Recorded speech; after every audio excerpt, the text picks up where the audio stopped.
તો આપણે સાયકેટ્રિક નર્સિંગની અંદર ડેફિનેશન અથવા તો ટર્મિનોલોજીસનો અભ્યાસ કરતા હતા, બરાબર છે. તેમાં આપણે પહોંચ્યા છીએ 117 નંબર ઉપર, એલિલોમોર્ફ. એલિલોમોર્ફ એટલે શું થાય?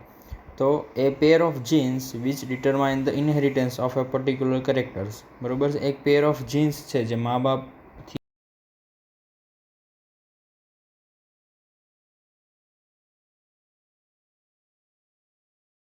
જેવો લક્ષણ તેના દીકરા કે દીકરીની અંદર જોવા મળે છે, તેના જેવું તે વર્તન કરે છે, બરાબર. તેને એલિલોમોર્ફ કહેવામાં આવે છે, બરાબર છે. તેના જેવો દેખાવ કે તેના જેવા લક્ષણો, વિચારો તેની અંદર જોવા મળે છે, તેના જેવું વર્તન કરે છે, બરાબર. મા બાપને જોઈને દીકરા તેની જેવું વર્તન કરે છે.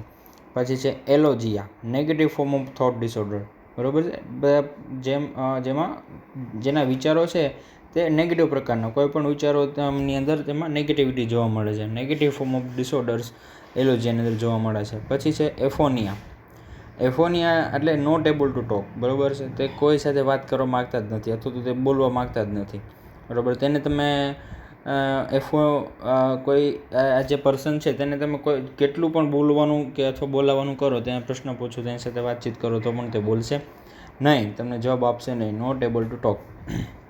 એના પછી છે anorexia nervosa, severe and prolonged inability to eat, weight loss due to this, બરાબર છે. કોઈ પર્સન છે જેની અંદર એનોરેક્સિયા નર્વોઝા જોવા મળે છે, બરાબર છે. તે એવું માને છે કે મારું શરીર બહુ વધી ગયું છે અથવા તો મારો વેઇટ બહુ વધારે છે, જેનાથી મારે હવે વધારે ખાવું જોઈએ નહીં, બરાબર છે. પણ તે હકીકત હોતી નથી, તેનું શરીર નોર્મલ જ હોય છે, બરાબર છે.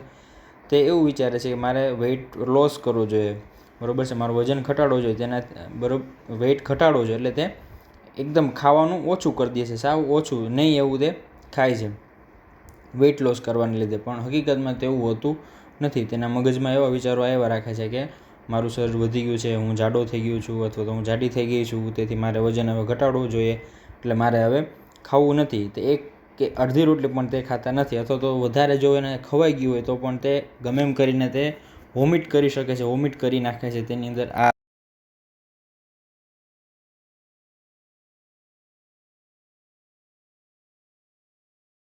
ઘટાડવા માટે તે એવું કરે છે. પછી છે attention, focus on an activity, બરાબર. અટેન્શન કોન્સન્ટ્રેશનનું કીધું છે, બરાબર. સિમ્પલ નેમ છે. તો ફોકસ ઓન એક્ટિવિટી, કોઈ પણ કામમાં આપણે કોન્સન્ટ્રેશન કરીએ છીએ, ફોકસ લગાવીએ છીએ, જેમ કે ભણવું છે, કોઈ પણ કામ કરવું, ગાડી ચલાવવી, કાર ચલાવવી, જ્યાં જે કંઈ કામ છે તેને આપણે ફોકસ કરીએ છીએ. એન એક્ટિવિટી, રમતગમત છે, ગમે એની અંદર. પછી છે ઓટિઝમ, વ્યક્તિ બહારની દુનિયાથી દૂર થઈ જાય છે અને પોતાની દુનિયા રચે છે, બરાબર. વ્યક્તિ બહારની દુનિયા કોઈની સાથે હળી મળી શકતો નથી અને પોતાની દુનિયામાં જ પોતાની અંદર જ તે રચ્યો પચ્યો રહે છે. બહાર જવું કે બીજા સાથે વાતચીત કરવી, સમાજની અંદર જઈને હળવું મળવું, તેનાથી તે દૂર થઈ જાય છે અને પોતાની દુનિયા રચે છે, બરાબર છે. પોતાનામાં જ તે પોતાની અંદર જ તે રહે છે. પછી છે Down syndrome, mentally retarded condition due to chromosomal abnormality. Down સિન્ડ્રોમની અંદર ક્રોમોઝોમલ એબનોર્માલિટી જોવા મળે છે. તો ડાઉન સિન્ડ્રોમની વાત કરીએ તો એની અંદર ક્રોમોઝોમલ એબનોર્માલિટી જોવા મળે છે. દરેક સામાન્ય માણસની અંદર ક્રોમોઝોમ્સની 46 પેર હોય છે, બરાબર છે. જેમાંથી 23 માતામાંથી અને 23 પિતામાંથી, એવી રીતે 23 પેર ક્રોમોઝોમની મળે છે, બરાબર છે. એક પેરની અંદર 2 ક્રોમોઝોમ્સ હોય છે, બરાબર. એટલે 23 × 46 ક્રોમોઝોમ્સ ટોટલ નોર્મલ હ્યુમન બીઇંગ્સની અંદર જોવા મળે છે, બરાબર છે. તેમાંથી જે 21 નંબરની જે પેર છે, બરાબર છે, જે 21 નંબરની ક્રોમોઝોમલ પેર છે તેની અંદર 3 ક્રોમોઝોમ જોવા મળે છે, બરાબર છે. કેટલા જોઈએ? 2 ક્રોમોઝોમ હોવા જોઈએ. 23 પેરની અંદર, 23 જોડીની અંદર 2 ક્રોમોઝોમ્સ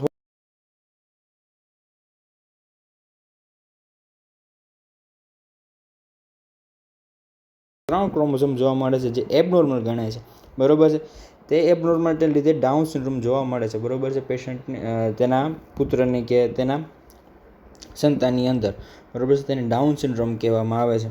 તે મેન્ટલી રિટાર્ડેડ કન્ડિશન કહેવાય છે. તેને આગળ આવશે તેમાં વધારે આપણે ઇન ડિટેલ ડિસ્કસ કરશું. પછી છે જેમસ હુ, એની અંદર ફેલિયર ટુ રિકોગ્નાઇઝ એ ફેમિલિયર સિચ્યુએશન. આની અંદર એવું જોવા મળે છે કે મેં આવું ક્યાંક જોયેલું છે, બરાબર છે, આવું ક્યાંક મેં અનુભવેલું છે, પણ એને એ યાદ નથી કરી શકતા કે હા મેં એવું ક્યાં જોયું હતું, ક્યાં એવું કર્યું હતું. આપણે પણ એવું ઘણી વખત એવું ફીલ થાય છે કે હા હવે હું આ જગ્યા પર આવી ગયો છું, અથવા તો મેં આ વસ્તુ પહેલાં જોયેલી છે કે આ વસ્તુ પહેલાં મેં અનુભવેલી છે, બરાબર છે. પણ આપણે એને રિકોગ્નાઇઝ ફરીથી યાદ નથી કરી શકતા હા કે એકચ્યુઅલી આ શું હતું, કે હું અહીંયા આવી ગયો હતો કે શું હતું, બરાબર છે. એ આપણે એકચ્યુઅલી યાદ નથી કરી શકતા, પણ આપણે મગજમાં ક્યાંક એવું હોય છે કે હું અહીંયા આવી ગયો છું, મેં આવું કરેલું છે, મેં અથવા તો આવું સાંભળેલું છે, બરાબર છે. પણ એ સિચ્યુએશનને એક્ઝેક્ટલી આપણે રિકોગ્નાઇઝ કરી શકતા નથી. તે કન્ડિશનને જેમ જ હું એવું કહેવાય છે. પછી છે દેજા વુ. દેજા વુની અંદર શું છે? Feeling that one has seen it before but does not known when and where. બરાબર, આજની અંદર એવું થાય છે કે આપણે આ વસ્તુ જોયેલી છે, બરાબર. કોઈ પણ વસ્તુ આપણે સીન કરેલી છે, જોયેલી છે, બરાબર. બિફોર પહેલાં ક્યાંક આપણે જોયેલી છે, પણ આપણે ક્યારે અને ક્યાં, બરાબર છે, વેન એન્ડ વેર, ક્યારે અને કયા ટાઈમે જોઈ હતી તે કાંઈ આપણે યાદ કરી શકતા નથી, બરાબર છે. એવું આપણે યાદ આવે છે, એવી આ ફિલિંગ આવે છે કે આપણે ક્યાંક વસ્તુ જોઈ છે પહેલાં, but does not know when and where, બરાબર છે. પણ ક્યાં અને ક્યારે જોઈ છે તે આપણને ખબર હોતી નથી. તે દેજા વુ એવું તેને કહેવાય છે. પછી છે hallucination. A false perception without and sense that patient believes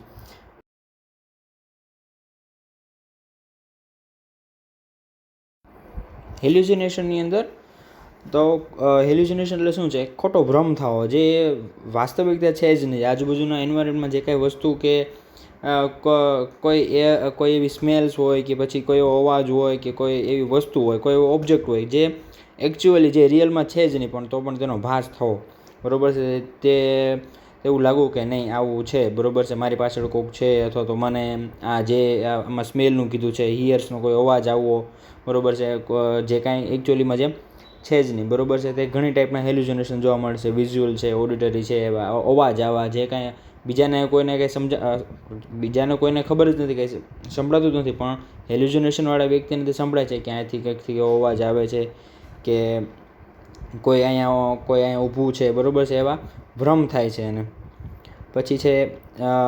પછી આના પછીની છે બધું પર્સનાલિટી આપેલી છે, ટાઈપ્સ ઓફ, અથવા તો ઘણી પ્રકારની પર્સનાલિટી કીધી છે. Aggressive, હિસ્ટેરિકલ, obsessive personality, પેરાનોઇડ personality, સાયકોપેથિક personality અને સ્ક્રિઝોઇડ પર્સનાલિટી, બરાબર.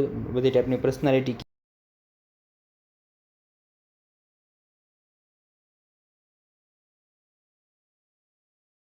પોઝિટિવ એન્ડ ડોમિનેટિંગ બિહેવિયર ધરાવે છે. પોઝિટિવ એન્ડ ડોમિનેટિંગ બિહેવિયર ધરાવે છે એગ્રેસિવ પર્સનાલિટીની અંદર. એગ્રેસિવ પર્સનાલિટીની અંદર ડોમિનેટિંગ બિહેવિયર ધરાવે છે. ડોમિનેટિંગ એટલે વર્ચસ્વ જમવાનું. કોઈ પણ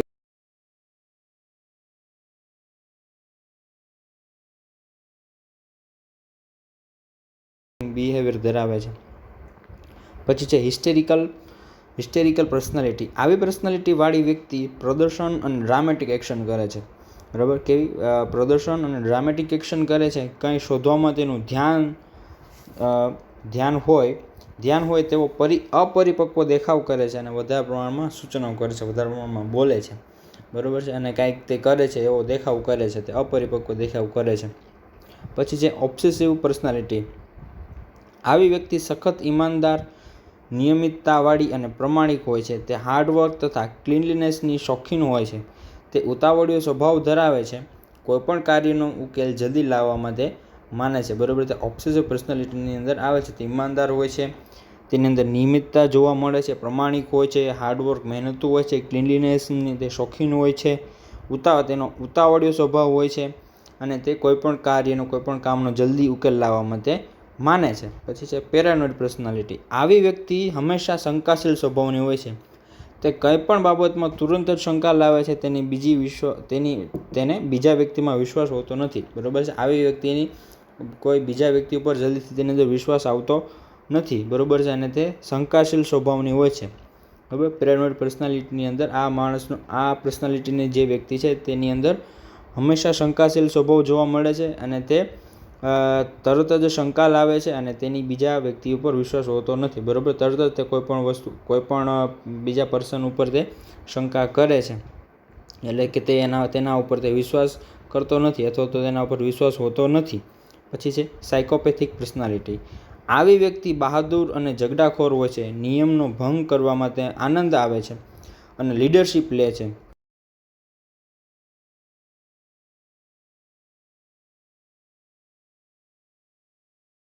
લાગણીના સંબંધો સ્ટેબલ જોવા મળતા નથી, બરાબર છે, કારણ કે તે ઝઘડાખોર હોય છે, બરાબર છે, નિયમનો ભંગ કરવામાં તેનો આનંદ આવે છે, એટલે તેના લાગણીના સંબંધો છે તે સ્ટેબલ જોવા મળતા નથી.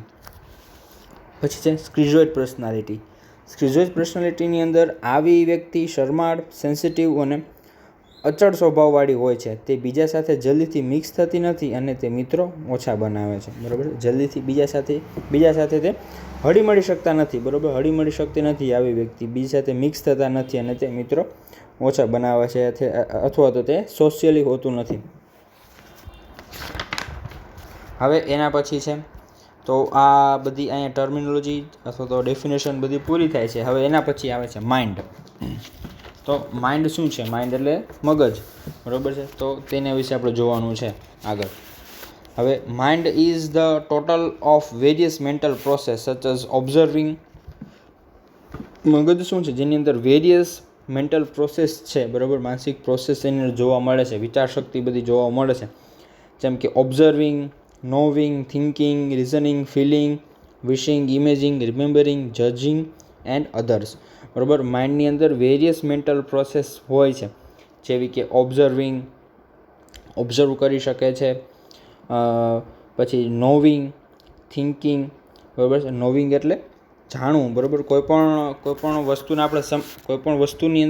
વસ્તુને આપણે જાણીએ છીએ, સમજીએ છીએ, બરાબર છે. જેમ કે તમે અત્યારે સ્ટડી કરો છો તો તમે જાણો છો, વિચારો છો, બરાબર છે. તે બધું નોવિંગની અંદર આવે છે. કોઈ પણ વસ્તુ પર ઓબ્ઝર્વ કરવો, બરાબર છે, તે એ વસ્તુ કેવી છે તે ઓબ્ઝર્વિંગની અંદર આવે છે. પછી છે થિંકિંગ, વિચારવું, બરાબર છે.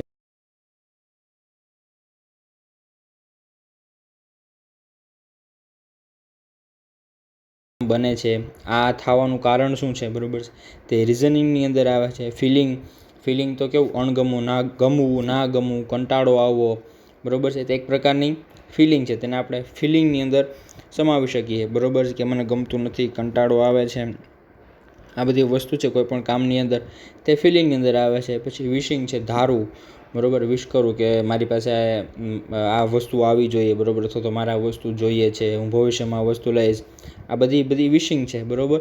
પછી ઇમેજિંગ છે. ઇમેજિંગ એટલે આપણે મનમાં એવો વિચાર કરીએ છીએ કે મારી આવું હશે, ત્યાં જઈને આવું કરશું, બરાબર છે, કે આ વસ્તુ આવી હશે, એવું ઇમેજ કરવું, ધારવું. પછી છે રિમેમ્બરિંગ, યાદ કરવું, જજમેન્ટ લેવું, અને અધર્સ, ઘણા બધા એવા મેન્ટલી પ્રોસેસ છે જે માઇન્ડની અંદર થાય છે. હવે એના પછી જે જુદા જુદા સાયકોલોજીસ્ટના મત પ્રમાણે માઇન્ડ અને બોડી જુદું જુદું અસ્તિત્વ ધરાવતી વસ્તુ છે, બરાબર. ઘણા એવા સાયકોલોજીસ્ટ છે જેના મત પ્રમાણે તેને શું કીધું કે માઇન્ડ અને બોડી છે તે એક જુદું જુદું અસ્તિત્વ ધરાવે છે. બે માઇન્ડ અને બોડી છે, મગજ અને શરીર છે, બે વસ્તુ અલગ અલગ છે, બરાબર. તે અસ્તિત્વ, તેનું જુદું જુદું અસ્તિત્વ તે ધરાવે છે, બરાબર. પણ તેવું નથી. જોકે આ જાતનો વિચાર ભૂલ ભરેલો છે. માઇન્ડ અને બોડી એકબીજા સાથે સંકળાયેલા છે અને સંયુક્ત કામ કરે છે, બરાબર છે. પણ આ ભૂલભર્યું એટલે ખોટું છે, એવું નથી, બરાબર. માઇન્ડ અને બોડી છે એક સાથે સંકળાયેલા છે અને સંયુક્ત કામ કરે છે, એકબીજાને મળીને સંયુક્ત કામ કરે છે માઇન્ડ અને બોડી. માઇન્ડ એ સંપૂર્ણ મેન્ટલ પ્રોસેસ છે જેમાં ઉપર મુજબ જોયું કે observing, knowing, thinking, reasoning, feeling, wishing, imaging, remembering, judging વગેરે બાબતનો સમાવેશ થાય છે, બરાબર. માઇન્ડની અંદર, મેન્ટલ પ્રોસેસની અંદર આટલી વસ્તુનો સમાવેશ થાય છે, બરાબર. જો આપણે મેન્ટલ પ્રોસેસને બાદ કરીએ તો માઇન્ડનું કોઈ અસ્તિત્વ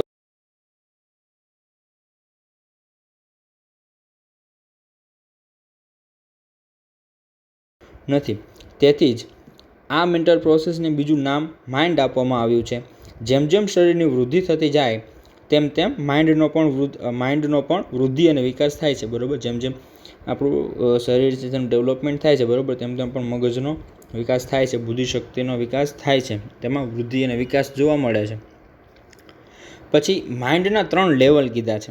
લેવલ ઓફ માઇન્ડ, બરાબર. કોન્શિયસ માઇન્ડ, પ્રી અથવા તો subconscious mind and unconscious mind, બરાબર. આ 3 લેવલ છે, બરાબર. કોન્શિયસ માઇન્ડ એટલે જે સામાન્ય વ્યક્તિ જે કાંઈ કામ કરે છે, વિચારે છે, ગાડી ચલાવે છે, કાર ચલાવે છે, ભણે છે, જેમ કે તમે અત્યારે ભણો છો, બરાબર છે, હું વાંચું છું, એવું બધું સમજાવું છું, આ બધું કોન્શિયસ માઇન્ડની અંદર બધું થાય છે, બરાબર. સામાન્ય જે રહેણી કહેણી છે, નોર્મલ હ્યુમન બિઈંગ્સની, તે બધું કોન્શિયસ માઇન્ડની અંદર આવે છે. બરાબર. સજાગ અવસ્થા કહેવાય ને, સજાગ અવસ્થા એટલે કોન્શિયસ માઇન્ડની અંદર આ બધી વસ્તુ, જાગૃત અવસ્થામાં જે આપણે જે કાંઈ વસ્તુ કરીએ છીએ, જે કાંઈ કામ આપણું બિહેવિયર છે, બરાબર છે, કોઈપણ પ્રકારની એક્ટિવિટી છે, રમતગમત છે, ભણો છો, ગાડી ચલાવો છો, બરાબર છે, આ બધી વસ્તુ છે એ કોન્શિયસ માઇન્ડની અંદર આવે છે. પછી એની અંદર શું કીધું, જો આપણે આપણા મેન્ટલ પ્રોસેસ તરફ જાગૃત હોઈએ તેને કોન્શિયસ માઇન્ડ કહેવામાં આવે છે. મેન્ટલ પ્રોસેસ તરફ આપણે જાગૃત હોઈએ એટલે દરેક ઉપર જેમ વસ્તુ બતાવી છે, ઓબ્ઝર્વિંગ છે, નોવિંગ છે, reasoning, thinking, feeling, wishing, imaging, remembering, બરાબર, આ બધી વસ્તુ છે આપણે જાગૃત હોઈએ ત્યારે કોન્શિયસ માઇન્ડમાં આપણે બધું કરીએ છીએ, બરાબર, તેને કોન્શિયસ માઇન્ડ કહેવામાં આવે છે. આમાં જે કંઈ ક્રિયાઓ થાય છે તેનું વ્યક્તિને ભાન હોય છે, બરાબર. દાખલા તરીકે બેસવું, સાંભળવું વગેરે, બરાબર. દાખલા તરીકે તો એક્ઝામ્પલ તો બહુ ઝાઝા છે, બરાબર, પણ આમાં બે કીધું છે કે બેસવું, સાંભળવું વગેરે આ બધી વસ્તુ છે એ કોન્શિયસ માઇન્ડની અંદર આવે છે. પછી છે કોન્શિયસ પ્રોસેસને કોન્શિયસ માઇન્ડ તરીકે ઓળખવા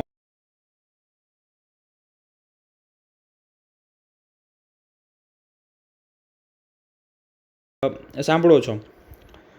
તમે જાણો છો કે લેક્ચર કયા વિષય પર આપવામાં આવી રહ્યું છે, કોણ લેક્ચર આપે છે, તમારી બાજુમાં કોણ બેઠું છે, તમારી આસપાસ જે જુદી જુદી જાતના રિવાજો આવે છે વગેરે, રિવાજો નહીં, એની જગ્યાએ અવાજો છે, જુદી જાતના અવાજો આવે છે વગેરે બાબતોની તમને જાણ છે. આ સાથે તમારા મગજમાં અમુક જાતના વિચારો પણ આવતા હોય છે જેની પણ તમને જાણ હોય છે. આ બધી જ બાબતો પર તમે નિરીક્ષણ કરો છો, તેના પર વિચાર કરો છો, કારણ શોધવા માટે હોય છે. આમ બધી જ બાબતો પર તમે નિરીક્ષણ કરો છો, તેના પર વિચાર કરો છો, કારણ શોધવા માટે પ્રયત્ન કરો છો અને તે બાબત પર એક જાતનો નિર્ણય લો છો. આ બધી પ્રોસેસ છે જે કોન્શિયસ મેન્ટલ પ્રોસેસ કહેવામાં આવે છે અથવા તો કોન્શિયસ માઇન્ડનું કાર્ય છે, બરાબર. આસપાસની જે કાંઈ વસ્તુ છે જેનાથી આપણે સજાગ હોઈએ છીએ, બરાબર, આપણે બેઠા છીએ, આજુબાજુ શું ચાલે છે, કોણ બેઠું છે, શું વાત કરે છે, કેવો અવાજ આવે છે, બરાબર, વાતાવરણ શું છે, જે કાંઈ વસ્તુની આપણે ખબર છે, બરાબર છે, તે કોન્શિયસ માઇન્ડની અંદર, કોન્શિયસ પ્રોસેસની અંદર આવે છે. ક્લાસરૂમનું ઉદાહરણ દીધું છે કે તમને જે ટીચર ભણાવે છે તેના તમે ધ્યાનપૂર્વક સાંભળો છો, કોણ લેક્ચર આપે છે, તમારી બાજુમાં કોણ બેઠું છે, તમારે આજુબાજુ જુદી જાતના અવાજો આવે છે, બરાબર, લેક્ચર કયા વિષય ઉપર આવે છે, બરાબર, આ વગેરે બાબતની તમને જાણ છે. આ બધી વસ્તુ છે એ કોન્શિયસ માઇન્ડની અંદર આવે છે. હવે છે પ્રી અથવા તો સબકોન્શિયસ માઇન્ડ. આમાં આપણે અમુક સમય સુધી મેન્ટલ પ્રોસેસ તરફ જાગૃત હોતા નથી, પરંતુ પછીથી તરત જ સજાગ થઈએ છીએ. દાખલા તરીકે વ્યક્તિને પોતાની આજુબાજુની ચાલતી પરિસ્થિતિનો ખ્યાલ હોતો નથી, પરંતુ તેને બોલાવવાથી તરત જ જવાબ આપે છે. દિવાલ પર ચાલતી ઘડિયાળનો અવાજ પણ આનું જ ઉદાહરણ છે. પ્રી કોન્શિયસ ને સબકોન્શિયસ માઇન્ડમાં એવું જે કોન્શિયસ માઇન્ડથી થોડુંક નીચે, બરાબર છે, એટલે પ્રી કોન્શિયસ માઇન્ડ કીધું છે. પ્રી કોન્શિયસ માઇન્ડની અંદર તમને ખબર તો હોય છે, પણ ક્યારેક અમુક વાત ઉપર કે અમુક વસ્તુ ઉપર તમારું ધ્યાન હોતું નથી, બરાબર. જો તમને કોઈ બોલાવે, તમારું ધ્યાન દોરે તો તમારું ધ્યાન તરત જ ત્યાં જાય છે, બરાબર, તમે પાછા ફરીથી તેને સાંભળો છો કે વિચારો છો, બરાબર છે.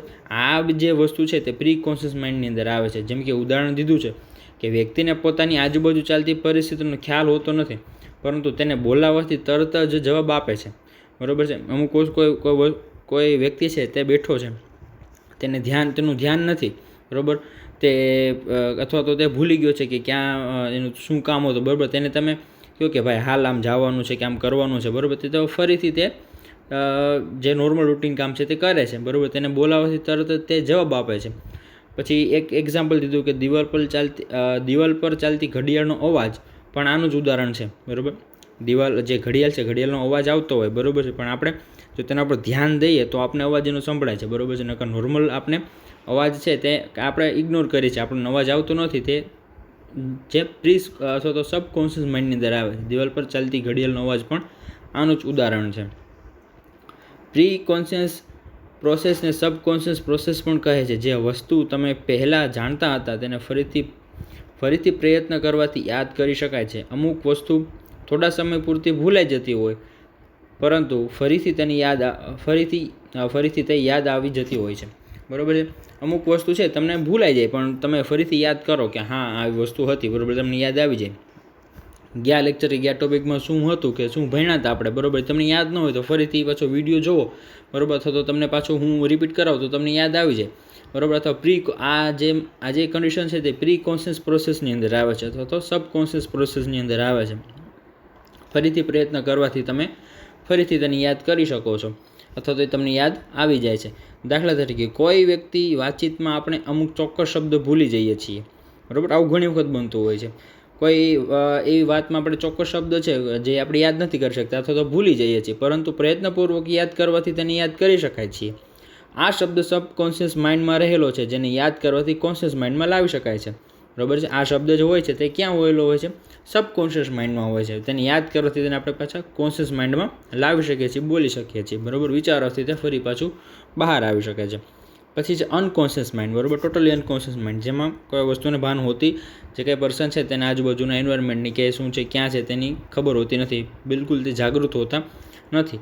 આમાં આપણે મેન્ટલ પ્રોસેસ તરફ બિલકુલ જાગૃત હોતા નથી, બરાબર. મેન્ટલ પ્રોસેસ જે કાંઈ છે મગજની તેના ઉપર આપણે બિલકુલ જાગૃત હોતા નથી.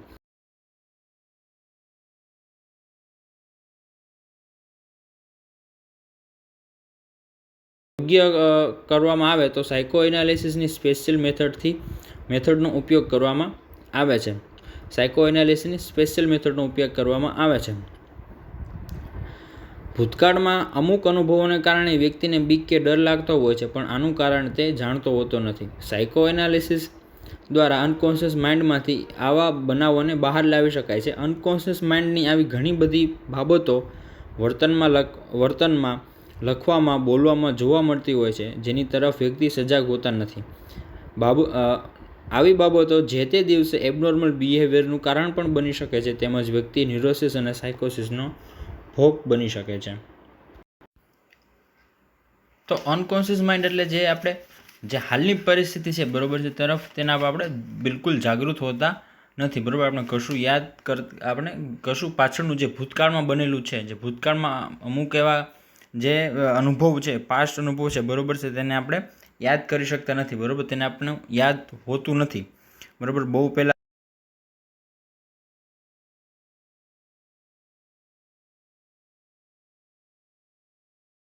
તમને તમારા ભૂતકાળ, જેમ કે નાના હતા ત્યારે તમને ટીચરે માર્યું હોય, બરાબર છે, સ્કૂલ દરમિયાન, બરાબર, કે કાંઈ કોઈ વસ્તુ ખીજાણા હોય કે કોઈ એવા ઇવેન્ટ થયા હોય, બરાબર છે, જેનું હવે કાંઈ મહત્ત્વ નથી, બરાબર છે, પણ એ માઇન્ડની અંદર હોય છે, બરાબર. જે અનકોન્શિયસ માઇન્ડની અંદર હોય છે, બરાબર. તે બહુ વિચારવાથી, બરાબર છે, તે તમને કદાચ યાદ આવી શકે, પણ તે અનકોન્શિયસ માઇન્ડની અંદર હોય છે, બરાબર. એવા વિચારો છે. પછી આની અંદર કીધું છે બીક કે ડર લાગતો હોય છે, બરાબર, પણ આનું કારણ તે જાણતો હોતો નથી, બરાબર. તે યાદ કરી શકતા નથી, બરાબર. તે અનકોન્શિયસ માઇન્ડની અંદર બધી વિચારો છે, બરાબર છે, તે એની અંદર રહેલા હોય છે. પાસ્ટ અનુભવો હોય છે, બરાબર. તે અનકોન્શિયસ માઇન્ડની અંદર હોય છે, જેનું કોઈ હાલમાં ઇમ્પોર્ટન્ટ હોતું નથી, એટલે તમે તે કોન્શિયસ માઇન્ડની અંદર હોતું નથી, તે તમે વિચારી શકતા નથી તેને.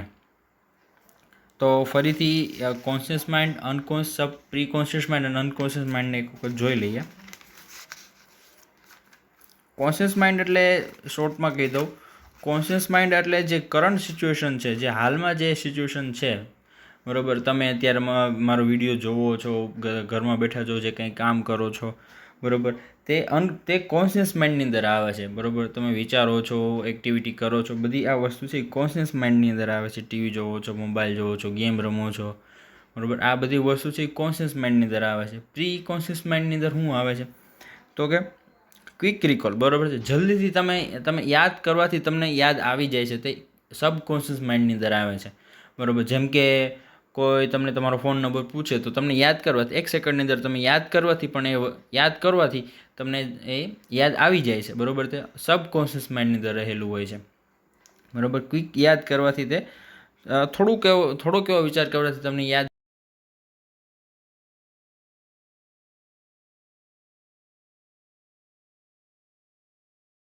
બરાબર, તેને આમ એક પોઈન્ટ દેવાથી તેને યાદ આવી જાય છે, ફરીથી તે પાછો કન્ટિન્યુ સબકોન્શિયસ માઇન્ડની અંદર આવી જાય છે. સબકોન્શિયસમાં તેને અનકોન્શિયસ માઇન્ડ એટલે તે બિલકુલ જાગૃત હોતો નથી.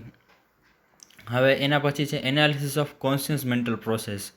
જે કોન્શિયસ મેન્ટલ પ્રોસેસનું પૃથ્થકરણ કરીએ તો 3 કાર્યો જોવા મળે છે. નોવિન એટલે કોગ્નિશન, ફિલિંગ્સ, અફેક્ટ વિશ અથવા તો ડુઈંગ કાર્ય, કોગ્નિશન, બરાબર, આ વિચાર જ છે બધાય. તો તેની અંદર જોઈએ તો પહેલું છે નોવિંગ. કોઈપણ શબ્દનો અર્થ સમજી શકો છો તેને નોવિંગ કહેવાય છે, બરાબર. કોઈપણ શબ્દનો અર્થ તમે સમજી શકો છો, તમે અત્યારે વિડીયો જોવો છો તો તમે સમજો છો, બરાબર, તેને નોવિંગ કહેવાય છે, બરાબર. તમને સમજાય છે તો એ વસ્તુ તમારા નોવિંગ પાર્ટની અંદર આવે છે, કોગ્નિશનની અંદર આવે છે. ફિલિંગ, અફેક્ટ, કોઈપણ કામમાં આનંદ અથવા કંટાળો આવે છે તેને ફિલિંગ કહે છે. આનંદ અથવા કંટાળો આવે તેને ફિલિંગ કહે છે. પછી વિશ, ડુઈંગ, કોઈપણ કામ ગમતા તે સાંભળવા જોવા બેસી રહ્યા છો તેને વિશિંગ કહેવામાં આવે છે. દાખલા તરીકે તમે કોઈ લેક્ચર સાંભળી રહ્યા છો તેમાં તમે શબ્દનો અર્થ સમજી શકો છો તેને નોવિંગ કહેવાય છે. તમને લેક્ચરમાં આનંદ અથવા કંટાળો આવે છે તેને ફિલિંગ કહે છે. અને છેલ્લે તમને લેક્ચર ગમતા તે સાંભળવા બેસી રહ્યા છો તેને વિશિંગ કહેવામાં આવે છે, બરાબર. વિશિંગ એટલે ધારવું. તમને જે ગમે છે તમે ફરીથી પાછું ધારો છો કે હવે મારે પાછું સાંભળવું છે અથવા તો મારે આ વસ્તુ કરવી છે, તે વિશિંગ કહેવાય છે. એના પછી છે બોડી માઇન્ડ રિલેશનશિપ. તેની અંદર જોઈએ તો સાયકોલોજીમાં હ્યુમન બિહેવિયરનો અભ્યાસ કરવા માટે બોડી માઇન્ડ બંનેનો અભ્યાસ કરવો પડે છે. આ બંને એકબીજા પર આધારિત છે, જેના કારણો નીચે મુજબ છે, બરાબર.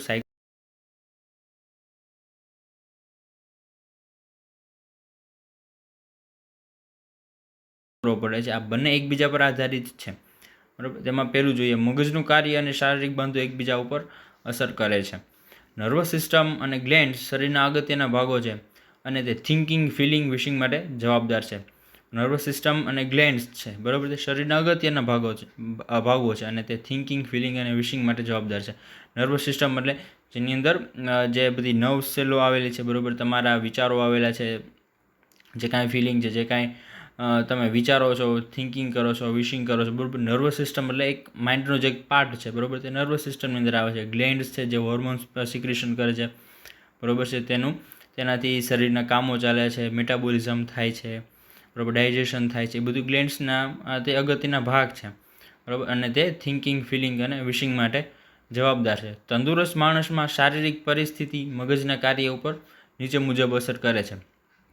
જે તંદુરસ્ત માણસ છે તેની શારીરિક પરિસ્થિતિ છે મગજના કાર્ય ઉપર તે અસર કરે છે, જેમાં બ્લડ પ્રેશર વધવાથી મગજનું કાર્ય વધે છે, બરાબર.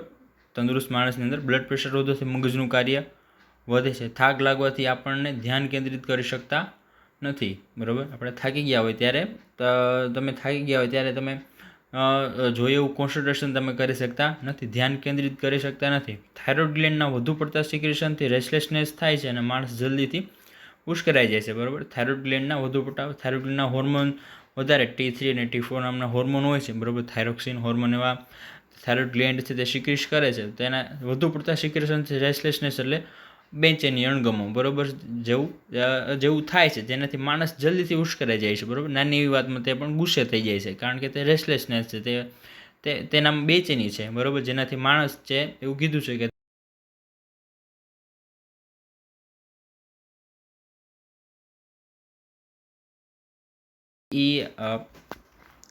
એડિનોડાઇટિસથી એકાગ્રતા નબળી પડી જાય છે અને સમજશક્તિ ઓછી થઈ જાય છે. સેપ્ટિક ટોન્સિલ્સ, બરાબર, ગળામાં કાકડાનો સોજો આવી જાવ, પછી એડિનોડાઇટિસ કીધું છે તે બંને બાજુ કાકડાની બંને બાજુ ગળાની અંદર એક નાનું એવું ઇન્ફેક્શન થાય છે, બરાબર, બંને બાજુ. તેનાથી એકાગ્રતા નબળી પડી જાય છે અને સમજશક્તિ છે તે ઓછી થઈ જાય છે. પછી ચોથું છે માઇન્ડ પણ બોડીના કાર્ય ઉપર મુજબ અસર કરે છે. માઇન્ડ ફિઝિકલ તેમજ મોટર એક્ટિવિટીને સ્ટિમ્યુલેટ કરે છે. આપણા ઇમોશનથી શરીર ઉપર અસર થાય છે. ફિયર, એંગર, વરીથી ઇન્સોમ્નિયા આવે છે, બરાબર. માઇન્ડ પણ બોડીના કાર્ય મુજબ અસર કરે છે, બરાબર. આપણું મગજ છે જે બોડીનું કામ છે એના ઉપર માઇન્ડ છે તેનું કામ કરે છે, તે અસર કરે છે, બરાબર. એમાં પહેલું કીધું છે કે માઇન્ડ ફિઝિકલ તેમજ મોટર એક્ટિવિટીને સ્ટિમ્યુલેટ કરે છે, બરાબર. મગજ છે તે ફિઝિકલ, શારીરિક અને જે મોટર એક્ટિવિટી આપણે જે કાંઈ જેમ કે સામાન્ય કોઈ તમે મોબાઈલ હાથમાં લ્યો છો તેનો યુઝ કરો છો તે મોટર એક્ટિવિટી છે, બરાબર. હાથ ઉપર નીચે કરવા, હલનચલન કરવું, એ બધી મોટર એક્ટિવિટી છે, તેને સ્ટિમ્યુલેટ કરે છે, જેને આપણે ઈચ્છીએ છીએ અને આપણી બોડી કામ કરે છે તે મોટર એક્ટિવિટીની અંદર આવે છે. પછી શું કીધું? બી, આપણા ઇમોશનથી શરીર ઉપર પણ અસર થાય છે, બરાબર. આપણા ઇમોશન, આપણા ભાવ ઉપરથી શરીર ઉપર પણ અસર થાય છે, જેમ કે ફિયર, એંગર અને વરી, ચિંતા. ફિયર એટલે ડર, એંગર એટલે ગુસ્સો અને વરી એટલે ચિંતા, બરાબર. તેનાથી શું થાય? ઇન્સોમનિયા એટલે શું કે ઊંઘ ના આવી, બરાબર. ઊંઘ નથી આવતી ફિયર, એંગર અને વરીથી ઇન્સોમનિયા થાય છે. પછી હેડેક, ઇન્જેક્શન, માથું દુખવું, ઇન્ડાઇજેશન, બરાબર, અપચો વગેરે થાય છે. આ ઉપરાંત hysteria, peptic ulcer, ulcerative colitis, gastrointestinal troubles થાય છે, બરાબર. હિસ્ટેરિયા એક પ્રકારની ખેંચ છે, આંચકી, તણાવ ટાઈપ.